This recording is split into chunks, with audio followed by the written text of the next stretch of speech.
நாமத்திற்கு மகிமை உண்டாகட்டும். இந்த நாளில் நாம் கர்த்தருடைய சமூகத்தில் கூடி வந்து அவரை பாடி துதித்து மகிமைப்படுத்தி அவரை ஆராதித்து அவருடைய பாதத்தில் நம்மை அர்ப்பணித்து அவருடைய வார்த்தையை நாம் கேட்பதற்கு இவ்வளவு சிலாக்கியம் தெரியுமா? உலகத்தில் ராஜ மேன்மையை விட இப்படி இந்த உலகத்தில் மகிமையான காரியம் அப்படின்னு ஒன்று இருக்குமானா அது கர்த்தருடைய சமூகம், கர்த்தருடைய பிரசன்னம், கர்த்தருடைய ஆளுகை, அவருடைய சமூகத்தில் நாம் வந்து அமர்ந்திருப்பது. பிரியமானவர்களே, நாம் நாளில் நாம் கர்த்தருடைய வார்த்தையை நமக்கு பிரயோஜனம் உண்டாக நாம் கர்த்தருடைய வார்த்தையை தியானிப்போம். ஆண்டவர் என்ன சொல்கிறார் அப்படின்னா, இஸ்ரவேல் ஜனங்களுக்கு, தாம் தெரிந்து கொண்ட தம்முடைய ஜனங்களுக்கு அவர் பேசுகிறார். அவர் மிக மகிமையான ஒரு காரியத்தை தம்முடைய ஜனங்களுக்கு அவர் பேசுகிறார். என்ன அப்படின்னா, ஏசாயா தீர்க்கதரிசியின் புஸ்தகம் 43ஆம் அதிகாரம் 11-12. ஏசாயா 43:11-12.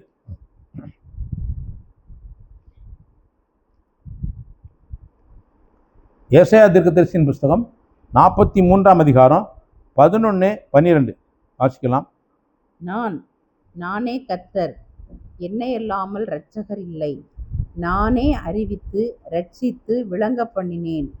உங்களில் இப்படி செய்யத்தக்க அந்நிய தேவன் இல்லை. நானே தேவன் என்பதற்கு நீங்கள் எனக்கு சாட்சிகள் என்று கர்த்தர் சொல்லுகிறார். பாருங்க, அவர் தேவன் என்பதற்கு நாம் யாரு? சாட்சி. இந்த உலகத்துல நம்முடைய தேவனாகிய கர்த்தர் அவர் தேவன் என்பதற்கு நான் சாட்சி. இப்படியே சூரியன் சாட்சி, பூமி சாட்சி, இப்படி அவர் சிருஷ்டித்தவைகளெல்லாம் சாட்சின்னு அவர் சொல்ல விரும்பல. இப்படிதான் உங்களுக்கு நீங்களும் நானும் யாருக்கு சாட்சி? தேவனுக்கு சாட்சிகளாய் இருக்க அவர் விரும்புகிறார். பாருங்க, எப்படிப்பட்ட ஒரு நல்ல தேவன். நீங்களும் நானும் அவர் தேவன் என்பதற்கு சாட்சி. என்ன அருமையான ஒரு தேவனுடைய இருதயம் இருக்கு பாருங்க. அவர் எத்தனையோ அதிசயமான காரியங்களை அவர் செஞ்சாரு. செங்கடலை பிளக்க முடியும், சிங்கத்தை பாதுகாக்கும், சிங்க கபியிலிருந்து பாதுகாத்தார். அதெல்லாம் இல்ல. என்ன சொல்றாரு? நானே அறிவித்து ரட்சித்து விளங்க பண்ணினேன். உங்களில் இப்படி செய்யத்தக்க அந்நிய தேவன் இல்லை. நானே தேவன் என்பதற்கு நீங்கள் எனக்கு சாட்சிகள். பாருங்க, அவருக்கு சாட்சிகளாய் இருப்பதற்கு கர்த்தர் நம்மை அழைத்திருக்கிறார், தெரிந்து கொண்டிருக்கிறார், முன்குறித்திருக்கிறார். இது முழு உலகத்திலையும் இஸ்ரவேல் ஜனங்களுக்கு தேவன் அவர்களுக்கு கொடுத்த அந்த மிகப்பெரிய உன்னதமான மகிமையான ஒரு வாக்குத்தத்தம், ஒரு ஆசீர்வாதம். நாள் உண்டாவதற்கு முன்னும் நானே இருக்கிறேன். என் கைக்கு தப்புவிக்கத்தக்கவன் இல்லை. நான் செய்கிறதை தடுப்பவன் யார்? அப்ப அவர் செய்கிறதை ஒரு மனுஷனும் தடுக்க முடியாதுன்னா, அவருக்கு சாட்சிகளாய் நாம் இருப்பதற்கு அவர் நம்மை தெரிந்து கொண்டிருக்கிறார். எவ்வளவு பெரிய மேலான காரியம் தெரியுமா? இதை குறித்து நாம் சிந்திக்க வேண்டும், இதை குறித்து நாம் யோசிக்க வேண்டும். நான் தேவனுக்கு சாட்சி. புதிய ஏற்பாட்டில் அவர் என்ன சொல்கிறார்? அப்போஸ்தலர் 1ஆம் அதிகாரம், அப்போஸ்தலர் 1:8 வாசிக்கலாம். பரிசுத்த ஆவி உங்களிடத்தில் வரும்போது நீங்கள் பலன் அடைந்து எருசலேமிலும் யூதேயா முழுவதிலும் சமாரியாவிலும் பூமியின் கடைசி பரியந்தமும் எனக்கு சாட்சிகளாய் இருப்பீர்கள் என்றார். பாருங்க, பழைய ஏற்பாட்டில் இஸ்ரவேல் ஜனங்கள் சாட்சி. இப்போ பரிசுத்த ஆவியை பெற்றிருக்கிற நாம் சாட்சி. இப்போ வரைக்கும் எப்படி? பூமியின் கடைசி பரியந்தமும் எனக்கு சாட்சிகள். பாருங்க, நாம் ஆண்டவருக்கு சாட்சிகளாய் இருக்க வேண்டும் என்பதுதான் தேவனுடைய விருப்பம். அப்படி எந்தெந்த இடத்துலலாம் நீங்க செல்லுகிற இடம், நீங்க வேலை செய்யற இடம், நீங்க பிரயாணம் பண்ற இடம், நீங்க குடியிருக்கிற இடம், எல்லா இடத்திலும் நாம் சாட்சிகளாய் இருக்கிறோம். யாருக்கு? கிறிஸ்துவுக்கு நாம் சாட்சிகளாய் இருக்கிறோம். பிரியமானவர்களே, இப்படி இருப்பதற்கு தான் இந்த உலகத்துல கர்த்தர் நம்மை தெரிந்து கொண்டிருக்கிறார். அப்போ உங்களுக்கு ஒரு குறைவும் இல்லாமல் நடத்துவார். சிங்க குட்டி தாழ்ச்சி அடைந்து பட்டினியா இருக்கும். கர்த்தரை தேடுகிறவர்களுக்கு ஒரு நன்மையும் குறைவுபடாது. அப்போ ஒரு நன்மையும் குறைவுபடாத ஒரு வாழ்க்கையை கர்த்தர் நமக்கு வைத்திருக்கிறார். காக்கை குஞ்சுகளை பாருங்க, அவைகளை போஷிக்கிற உங்கள் பிதா உங்களை போஷிப்பார் அப்படின்னு சொல்லி கேரண்டி கொடுக்கிறாரு. அப்போ நம்ம கவலைப்பட வேண்டிய அவசியம் இல்லை, பயப்பட வேண்டிய அவசியம் இல்லை. உலகத்தான் தேடி நாடி தேடி திரிகிறது போல உலகத்தில் உள்ளவைகளுக்காக கவலைப்பட்டு கலங்க வேண்டிய அவசியமே இல்லை. ஏன்னா நான் யாரு? அவருக்கு சாட்சி. என்ன உலகத்துல ராஜாக்களை ஏற்படுத்தல, சாட்சியா ஏற்படுத்தல. இப்படி ஐஸ்வர்யவான்களை அவர் சாட்சியா வைக்கல. அவர் ரட்சித்தவர்களை அவர் சாட்சியா வைக்க விரும்புகிறார். ராஜாக்கள் ரட்சிக்கப்பட்டவங்க கிடையாது, ஐஸ்வர்யவான்கள் எல்லாரும் ரட்சிக்கப்பட்டவங்க கிடையாது, படிச்சவங்க எல்லாம் ரட்சிக்கப்பட்டவங்க கிடையாது. அவரே ரட்சித்து சாட்சியாய் நிறுத்துகிறாராம். பாருங்க, இது இப்போ பரிசுத்த ஆவியை தந்து நம்ம எப்படி நிறுத்துகிறார்? சாட்சியாய் நிறுத்துகிறார். பிரியமானவர்களே, எனவே நாம் சாட்சியாய் இருக்க வேண்டியவர்கள். நல்லா புரிந்து கொள்ள வேண்டும். நீங்களும் நானும் யாருக்கு? தேவனுக்கும் கிறிஸ்துவுக்கும் சாட்சியாய் இருக்க வேண்டியவர்கள். இதுக்கு தான் அவர் நம்மை சிருஷ்டித்தாராம். பாருங்க, ஏசாயா 43:21 படிங்க. 20:21. ஏசாயா 43:20-21. நான் தெரிந்து கொண்ட என் ஜனத்தின் தாகத்துக்கு வனாந்திரத்திலே தண்ணீர்களையும் அவாந்தர வழியிலே ஆறுகளையும் உண்டாக்குகிறதினால் காட்டு மிருகங்களும் வலு சர்ப்பங்களும் கோட்டான் குஞ்சுகளும் என்னை கனம் பண்ணும். பாருங்க, ஆண்டவர் தெரிந்து கொண்ட ஜனங்களுக்கு எப்படி செய்வாரா? தாகத்துக்கு வனாந்திரத்தில் தண்ணீர் வரும். ஒருவேளை மழையே இல்லாட்டும் பரவாயில்ல, வனாந்திரத்துல தண்ணீர் வரும். இப்படிதான் உங்களுக்கு, இப்படியே மழையே இல்லாட்டிலும் பரவாயில்ல, வனாந்திரத்துல தண்ணீர் வரும். காணல் நீர் அல்ல, உண்மையான தண்ணீர் வரும். இதுதான் தேவனுடைய வழி. இதுதான் தேவனுடைய வழி. இருதயத்தின் விருப்பம் வாஞ்சி இப்படித்தான் நடத்த விரும்புகிறார். வனாந்திரத்திலே தண்ணீர்களையும் அவாந்தர வழியிலே ஆறுகளையும் உண்டாக்குவதனால் காட்டு மிருகங்களும் வலு சர்ப்பங்களும் கோட்டான் குஞ்சுகளும் என்னை கனம் பண்ணும். ஆண்டவரை கனம் பண்றோமா? அதான் முக்கியம். ஆண்டவர் நம்முடைய வாழ்க்கையில இப்படியே எல்லா ஆசீர்வாதத்தையும் தருகிறார். ஆனா நம்ம எந்த அளவுக்கு கர்த்தரை கனம் பண்றோம்? கர்த்தர் இன்னைக்கு யாரும் கர்த்தரை கனம் பண்ணதுன்னு நினைக்கவே கிடையாது. சும்மா ஏதோ மிருகத்தை போல வாழ்ந்துட்டு புசிச்சு பிடிச்சி உறங்கி எந்திரிச்சு டிவி பார்த்து எல்லா நேரத்தை போய்கிட்டு கர்த்தரை கனம் பண்றதும் இல்லை, கர்த்தரை துதிக்கிறதும் கிடையாது. பிரியமானவர்களே, கர்த்தர் நம்மை அழைத்தது நோக்கம். அவர் நம்மை கனம் பண்ண விரும்புகிறார். நாம் அவரை என்ன செய்யணும்? கனம் பண்ணணும். ஹல்லேலூயா. எனவே இப்படிப்பட்ட கர்த்தர் நமக்கு இருக்கிறார். அவர் சொல்லாரு, இந்த ஜனத்தை எனக்கென்று ஏற்படுத்தினேன், இவர்கள் என் துதியை சொல்லி. இந்த அப்போ அவர் தெரிந்து கொண்ட ஜனம், அவர் ஏற்படுத்தின ஜனம், அவரை ரட்சித்த ஜனம், அவர் என்ன செய்வாங்க? எப்போதும் துதிப்பார்கள், எக்காலத்திலும் துதிப்பார்கள், எல்லா சூழ்நிலையிலும் கர்த்தரை துதிப்பார்கள். பிரியமானவர்களே, வாசிக்கிறோம், வலு சர்ப்பங்களும் கோட்டான் குஞ்சுகளும் என்னை கனம் பண்ணும். ஆனா இந்த ஜனத்தை எனக்கு என்று ஏற்படுத்தினேன், இவர்கள் என் துதி. எப்படி? ஆண்டவர் எனக்கு வனாந்தரத்துல என்ன பண்ணாரு? ஆறுகளை உண்டாக்கினார். அடுத்து அவாந்தர வழியில, வனாந்திரத்துல தண்ணீரையும் அவாந்தர வழியில ஆறுகளை உண்டாக்குற கர்த்தர். ஆறு எப்படி போகும் தெரியுமா? ஒரு மனுஷனுக்காக ஒரு ஆற்றை அவர் உண்டாக்குவார். சரியா? ஒரு மனுஷனுக்காக ஒரு ஆற்றை உண்டாக்குற தேவன். எப்படி? ஏதேன் தோட்டத்தில் பார்த்தீங்கன்னா ஆறு இருந்துச்சா இல்லையா? அது ஒரு மனுஷனுக்காக உண்டாக்கப்பட்டதானே, ஆதாமுக்கும் ஏவாளுக்கும் வேண்டி. பிரியமானவர்களே, எனவே இப்படி ஆறுகளை உண்டாக்குகிற தேவன் அவரை. ஆனா ஒன்னே ஒன்று விரும்பினார், இந்த ஜனத்தை எனக்கென்று ஏற்படுத்தினேன். அவர் ஒரு நம்பிக்கை பாருங்க, ஒரு நம்பிக்கை. நீ என்னை துதின்னு சொல்லல, அவர் விரும்புகிறார். துதித்தலை விரும்புகிறார். கர்த்தரை மகிமைப்படுத்துவதை அவர் செய்கிறார், விரும்புகிறார். எனவே நாம் தெளிவா புரிந்து கொள்ள வேண்டும். அடுத்து 25 படிங்க. நானே உன் மீறுதல்களை என் நிமித்தமாகவே குலைத்து போடுகிறேன், உன் பாவங்களை நினையாமலும் இருப்பேன். பாருங்க, இப்ப உன் பாவத்தை எல்லாம் நான் நினைக்க மாட்டேன், உன் மீறுதல்களை என் நிமித்தமாகவே குலைத்து போடுகிறேன். இந்த நம்பிக்கை நமக்கு இருந்தால் நாம் கர்த்தரை செய்யலாம், துதிக்கலாம். கர்த்தரை துதிப்பதற்கு அநேக ஜனங்கள் என்ன குற்ற உணர்வுலேயே வாழ்ந்துட்டு இருக்காங்க.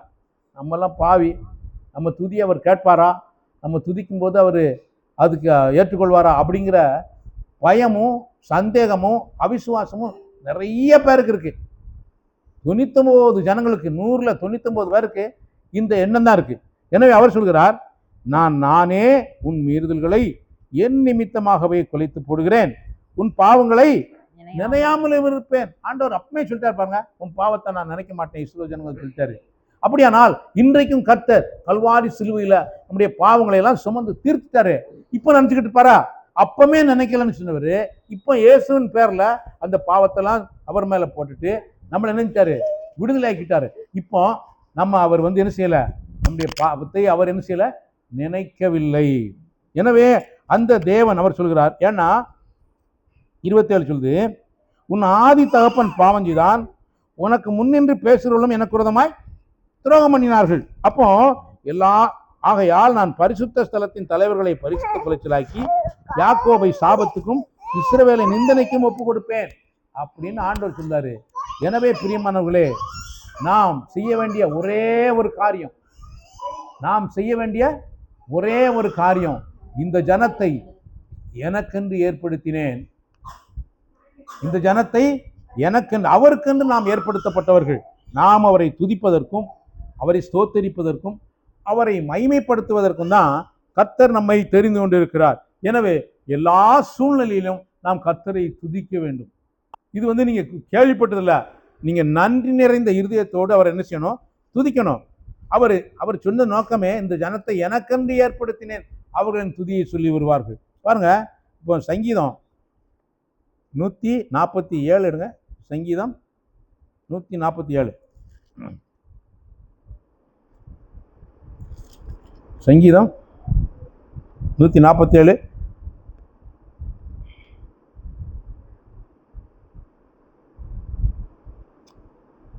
1.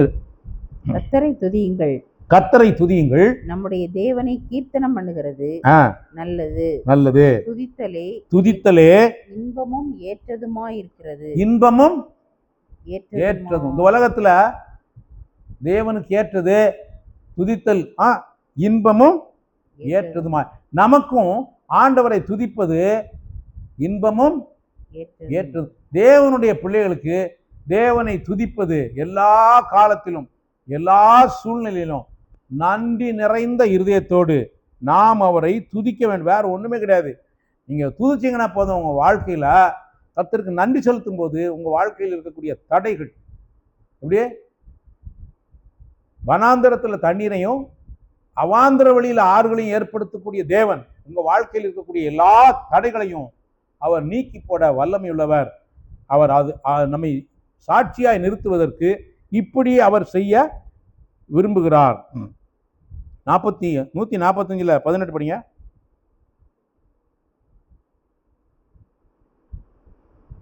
18 19. 145 சங்கீதம் 18 19. தம்மை நோக்கி கூப்பிடுகிற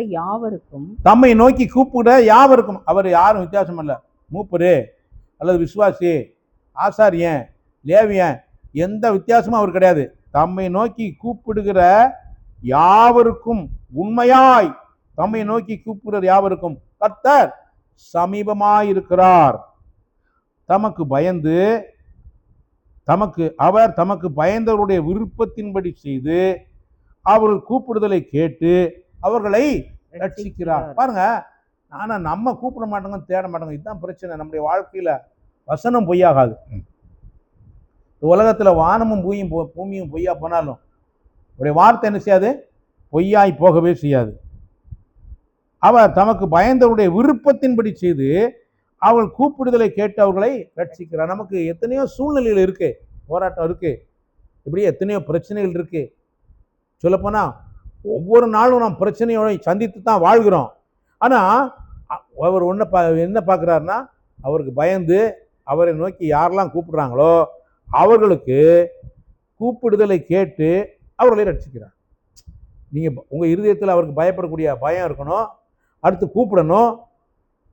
இந்த ரெண்டையும் செஞ்சா அவர் என்ன செய்வாரு, அவர் ரட்சிக்கிறவராய் இருக்கிறார். அப்போ அவர் அப்படி ரட்சிக்கப்பட்டவர்கள் அவரை என்ன செய்வாங்க, துதிப்பாங்க, அவரை மகிமைப்படுத்துவாங்க, அவரை போற்றுவாங்க, அவரை ஆராதிப்பாங்க, அவரை தங்களுடைய வாழ்க்கையில ஒரு பங்காய் அவர் இருக்கிறதை அவர்கள் காண்பார்கள். எனவே நம்ம பார்த்தோமே, கர்த்தரை துதியுங்கள், நம்முடைய தேவனை கீர்த்தனம் பண்ணுகிறது நல்லது, துதித்தலே இன்பமும். வேற ஒண்ணுமே நம்முடைய வாழ்க்கையில செய்ய முடியாது பிரியமானவர்களே. அவரை துதிக்க முடியலாம், எப்போதும் அவருக்கு நன்றி செலுத்தலாம். அவருக்கு பயந்து அவரை துதித்தோம்னு சொன்னா நம்முடைய வாழ்க்கையில எல்லா தடைகளையும் அவர் நீக்கி போடுகிற நல்ல தகப்பனாய் இருக்கிறார், நல்ல தேவனாய் இருக்கிறார். எனவே பிரியமானவர்களே, கொஞ்சம் யோசிங்க. நாம் கர்த்தரை எப்பமெல்லாம் துதிக்கிறோம், எப்போதும் நாம் கர்த்தரை துதிக்க வேண்டும். எப்போதும் எல்லா சூழ்நிலையிலும், நல்லா இருக்கும் போதும் அப்படியே நல்லா இல்லாத போதும் 24 மணி நேரமும் நாம் கர்த்தரை துதிப்பது தான் நம்முடைய வேலையாக இருக்கணும். அப்படி இருதயத்திலையும் நாவிலையும் இந்த துதி இருக்குமானால் உங்கள் வாழ்க்கையில் மகிமையான காரியங்களை நீங்கள் பார்க்க முடியும். பவுல் சிறைச்சாலையில் துதித்தான். இப்படியே சிறைச்சாலையில் இருக்கும்போது கர்த்தரை பாடி துதித்தான், மகிமைப்படுத்தினான். அவன் பாருங்க, சிறைச்சாலையினுடைய கட்டுகள் கதவுகள் எல்லாம் உடைஞ்சுது. பேதுரு தூங்கினான். தூங்கும் போதும் அவன் கர்த்தரை நம்பி இருந்தான். கர்த்தரை நம்பி அவனுடைய நம்பிக்கை உள்ளத்தில் இருந்துச்சு. அதனால பிரியமானவர்களே, அவனுக்கும் சிறைச்சாலை கதவு திறந்துச்சு. உங்கள் வாழ்க்கையிலும் என் வாழ்க்கையிலையும் இதுதான் முக்கியமான காரியம். கர்த்தரை எப்போதும் துதிக்கிறவர்களாய் நாம் இருப்போமானால் நம்முடைய வாழ்க்கையில் பிரியமானவர்களே நாம் அவருக்கு சாட்சிகளாக இருப்போம். நாம் அவருக்கு சாட்சிகளாக இருப்போம். அதைத்தான் அவர் விரும்புகிறார். எனவே இந்த நாளில் நாம் என்ன பார்க்குறோம் அப்படின்னா, 1 தெசலோனிக்கேயர் 5ஆம் அதிகாரம் 1 தெசலோனிக்கேயர் 5ஆம் அதிகாரம்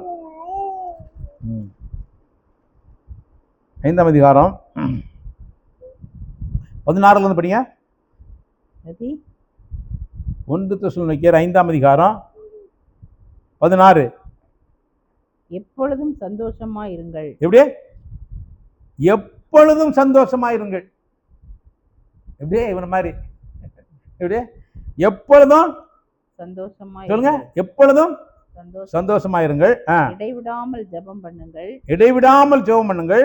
எல்லாவற்றிலேயும் ஸ்தோத்திரம் செய்யுங்கள். எல்லாவற்றிலேயும் ஸ்தோத்திரம் செய்யுங்கள்.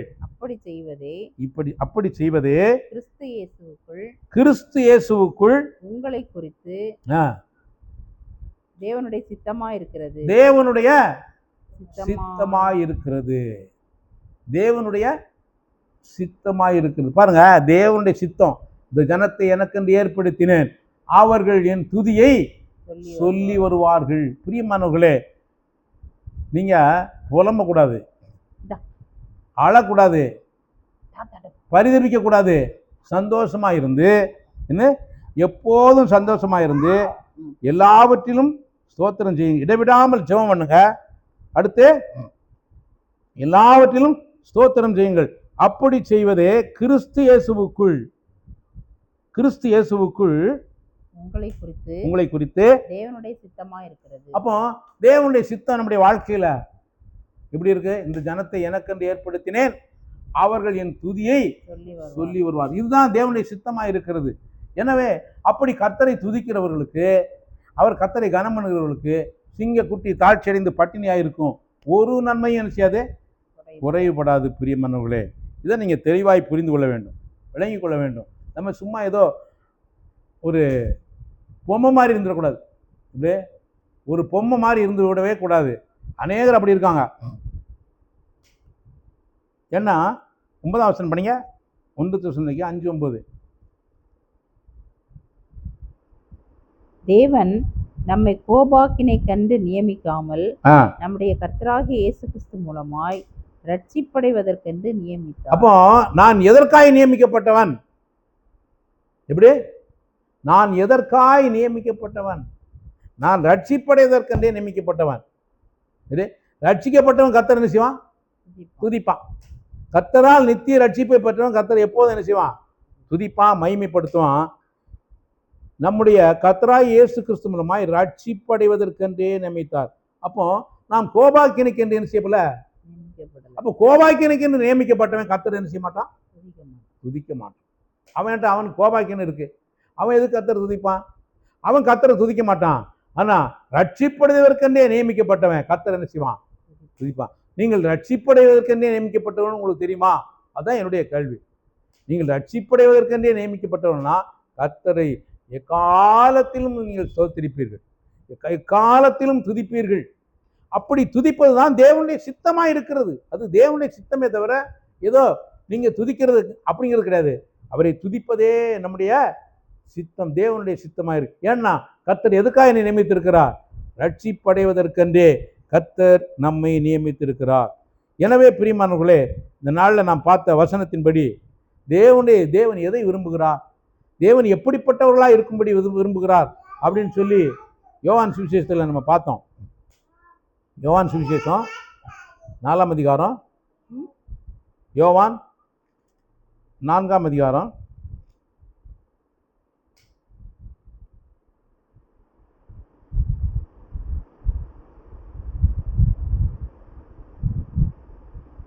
நாலு 23, 4:23-24. உண்மையாய் தொழுது கொள்ளுகிறவர்கள் பிதாவை ஆவியோடும் உண்மையோடும் தொழுது கொள்ளும் காலம் வரும். அது இப்பொழுதே வந்திருக்கிறது. தம்மை தொழுது கொள்ளுகிறவர்கள் இப்படிப்பட்டவர்களாய் இருக்கும்படி பிதாவானவர் விரும்புகிறார். அப்போ அவர் விரும்புகிறார், கட்டளை கிடையாது. இது கட்டளை கிடையாது, இது அவருடைய விருப்பம். இப்படிப்பட்டவர்களாய் இருக்கும்படி பிதாவானவர் விரும்புகிறார். தேவன் ஆவியாய் இருக்கிறார். அவரை தொழுது கொள்ளுகிறவர்கள் ஆவியோடும் உண்மையோடும் அவரை தொழுது கொள்ள வேண்டும். கர்த்தரை துதிக்க துதிக்க துதிக்க உங்களுடைய ஆவியும் கர்த்தருடைய ஆவியும் இணையும் போது அங்கே நீங்கள் உண்மையாய் அவரை தொழுது கொள்ளக்கூடிய இடத்தை கர்த்தரே உங்களுக்கு தருவார். ஏன்னா வேதம் அப்படித்தான் சொல்கிறது. எப்படி? தேவனுடைய வார்த்தை ரொம்ப தெளிவாய் சொல்கிறது. அதாவது யோவான் 3:17 படிங்க. யோவான் 3:17.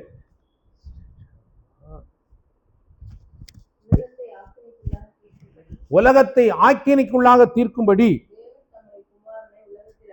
அனுப்பாமல், அதுக்காக உலகத்தினை ஆக்கினை தீர்ப்புக்காக அவர் அனுப்பல. அப்ப அவரை ரட்சிக்கப்படுவதற்காக நம்ம அனுப்பினபடினால் நாம் அவரை துதிக்கும் போது, அவரை ஆராதிக்கும் போது நமக்கு என்ன உண்டாகுது? ரட்சிப்பு உண்டாகுது. ரட்சிப்பு உண்டாகுது. பிரியமானவர்களே, கடன் பிரச்சனையா, வியாதியா, பாவமா, சாபமா, இவை எல்லாவற்றிலிருந்தும் நமக்கு என்ன உண்டாகிறது? ரட்சிப்பு உண்டாகிறது. ஆனா பிரியமானவர்களே, நீங்க கம்முன்னு இருந்தா ஒண்ணும் நடக்காது. எப்படி? நீங்க கம்முன்னு இருந்தா ஒண்ணுமே நடக்காது. அது ஒண்ணுமே செய்ய முடியாது. எனவே நீங்கள் கர்த்தரை எப்போதும் துதிக்கணும். இப்ப மட்டுமில்ல, எப்போதும் கர்த்தரை நாம் துதிக்கிறவர்களாய் இருக்க வேண்டும். கர்த்தருடைய பிள்ளைகள் எப்பொழுதும் கர்த்தரை துதிப்பார்கள். கர்த்தரை துதிப்பதே அவருடைய போஜனமாய் இருக்கும், அவருடைய சுவாசமாய் இருக்கும். அவரை ஆராதிப்பதே அவருடைய லட்சியமாய் இருக்கும். எனவே இந்த இடத்துல நீங்க வந்தீங்கன்னா ஒரு குறைவும் இல்லாம கர்த்தர் நடத்துவார். வசனம் சொல்லுது, அவருடைய அக்கிரமம் தான் உங்களுக்கு கேட்டு காரணம். எப்படி? அதாவது எரேமியா 5 5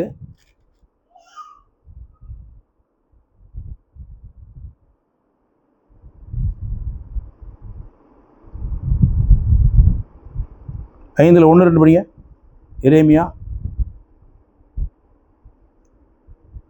எரேமியா தீர்க்கதரிசி 5ஆம் அதிகாரம்.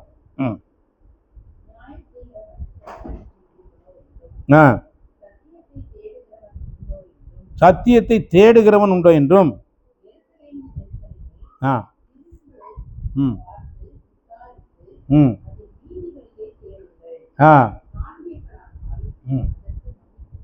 பாருங்க, ஒருத்தனை தேடுகிறார். ஒரு குடும்பத்துல ஒருத்தராவது இப்படி இருக்கணும். ஒரு குடும்பத்துல ஒருத்தராவது இப்படி கர்த்தரை தேடுகிறவர்களாய் நாம் இருக்கணும். பிரியமானவர்களே, தெரியுமா? நீங்க அப்படி கர்த்தரை தேடாம ஏதோ கடமையாய் வந்து விட்டு ஒரு கடமையாய் ஒன்று செய்யது கர்த்தர் விரும்புவதே இல்லை. உண்மையாய் எப்படி?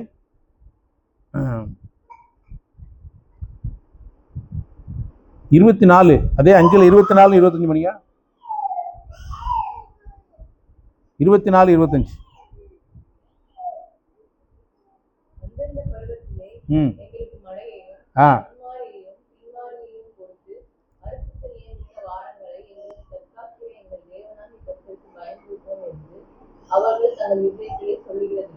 அவர்கள் தங்கள் இருதயத்திலே சொல்லுகிறதில்லை. அப்போ இருதயத்திலே சொல்லணும்.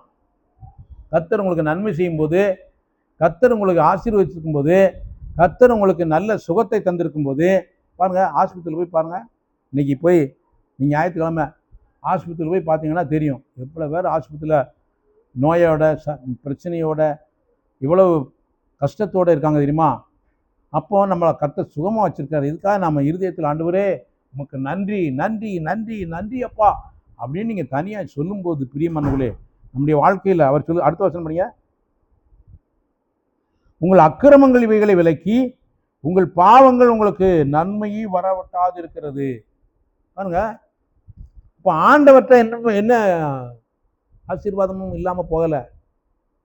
பாருங்க, நம்முடைய அக்கிரமம், அதாவது அந்த காலத்தில் நான் சின்ன பையனாக இருக்கும்போது குளம் பெருகின உடனே வாய்க்கால் என்ன செய்வாங்க தெரியுமா? மடையிலிருந்து கடைசி வரைக்கும் வாய்க்காலை தோண்டுவாங்க. ஏன் தோண்டுறாங்க? அப்படி தோண்டலைன்னா தண்ணி வராது, வயலில் விவசாயம் பண்ண முடியாது. நீங்கள் வயலில் என்னதான் நல்ல உழுது நட்டு உரம் போட்டு வச்சாலும் வாய்க்கால் சரியில்லைன்னா தண்ணி வராது.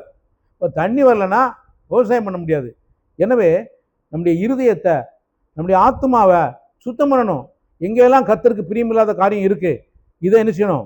ஆண்டவரே, இவைகளுக்காய் நான் மனப்பூர்வமாய் நான் மன்னிப்பு கேட்குறேன், நான் வருந்துகிறேன், ஆண்டவரே என்னை மன்னியும், என்னை கழுவும், சுத்திகரியும் அப்படின்னு நீங்கள் கேட்கும்போது பிரியமானவர்களே, உங்கள் வாழ்க்கையில் நம்முடைய அக்கிரமம் நமது கேட்டு காரணமாக இருப்பதில்லை. நான் உங்களை விட விசேஷமானவன் நான் பேசிக்கிட்டு இருக்கல. நானும் பெரிய பாவி, ஒரு பெரிய ஆண்டவருக்கு துரோகியாக வாழ்ந்த மனுஷன். ஆனாலும் ஆண்டவரத்தில் போய் ஆண்டவரே என்னை மன்னியும், என் பாவத்தை ஒவ்வொன்றையும் ஆண்டவர்கிட்ட அறிக்கை செஞ்சேன். அப்படி அறிக்கை செய்யும்போது என் வாழ்க்கையில் பெரிய ஒரு ஆசீர்வாதத்தையும் சமாதானத்தையும் விடுதலையும் நான் கண்டிருக்கிறேன். அதனால தான் நான் உங்களோட பேசுகிறேன். பிரியமானவர்களே, நான் உங்களை விட நல்லவன் என்பதற்காக நான் பேசலை. நான் உங்கள் எல்லாரையும் விட பிரதானமான பாவின்னு எனக்கு தெரியும், தேவனுக்கும் தெரியும்.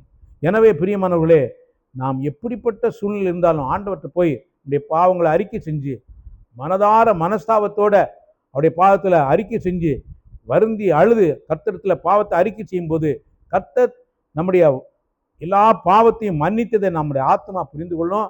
அடுத்து நம்முடைய இருதயத்தில் துதியும் நன்றியும் உண்டாகும். நாம் கர்த்தரை ஆராதிப்போம். அந்த ஆராதனை அவருக்கு பிரியமாக இருக்கும், அவருக்கு மகிமையாக இருக்கும்.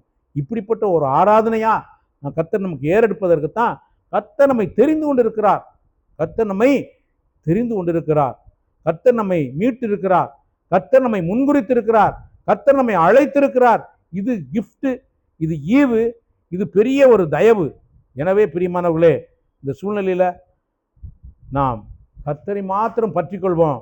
எக்காலத்திலும் ஸ்தோத்தரிப்போம், எக்காலத்திலும் அவரை மகிமைப்படுத்துவோம். அவரே நம்பியிருப்போம்.